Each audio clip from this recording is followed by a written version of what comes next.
Drug cleared na ang Banwaan ng Castilla asing gubat sa Sorsogon. Ini ang pigdeklarar kan Bicol Regional Oversight Committee on Barangay Drug Clearing o ROCBDC sa pigkonduser na deliberasyon asin deklarasyon kan drug cleared asin drug-free barangay sa Gubat Municipal Library sa Barangay Pinuntingan, Gubat, Sorsogon, kasuudma. Maugma sinda Castilla Mayor Bong Mendoza asin Gubat Mayor Ronnie Lim na nangyari na ang pirang taon nindang pangiturugan para sa indang Banwaan. Dahil ko maipayag ang sakuyang kaugmahan.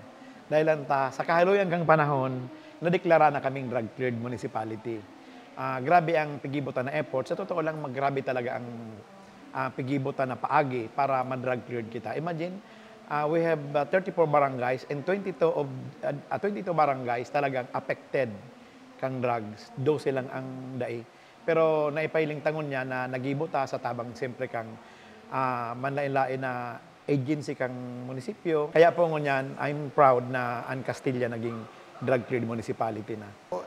This is a recognition of our efforts and tulad nga ng sabi kanina na kailangan pa rin namin magsumikap to maintain our status and para maging hindi lang drug-cleared kundi drug-free. Sigun sa opisina kan Philippine Drug Enforcement Agency sa Sorsogon, sa 14 banwa ang kan Sorsogon, ininaan ika-12 drug-cleared municipalities. Inot ng pigdeklarang drug-cleared ang Banwaan ng Pilar, Barcelona asin Hubang kan taong 2022. Mantang ka nakalihis na taon kan ideklarar man na drug-cleared ang Banwaan ng Bulusan, Kasiguran, Magallanes, Matnog, Prieto Diaz asin Santa Magdalena. Kasabay kan pagiging drug-cleared kan Gubat asin Castilla, inot nang naideklarar na drug-cleared kaining nakaaging Marso ang Banwaan ng Bulan asin Sorsogon City. Ang problema po sa illegal na droga is malaking mabigat na problema. So, ang pinaka-strategy po ng PDEA Sorsogon dito is ini-involve po natin lahat. Ini-involve po natin yung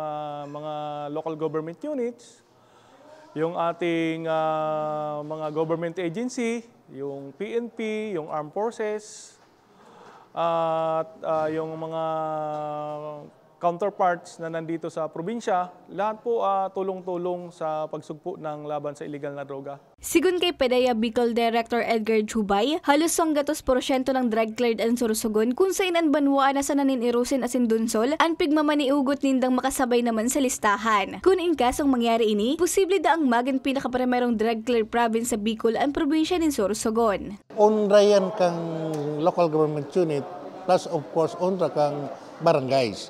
Kasi may additional benefits na pagtataw sa mga And siguro sa part ng mga barangays na nadadrug cleared, sa parte ng LGU, pwede siyang tawag yung mga projects kasi aram nila responsive ining sa tuyang mga barangay sa programa ka sa tuyang gobyerno.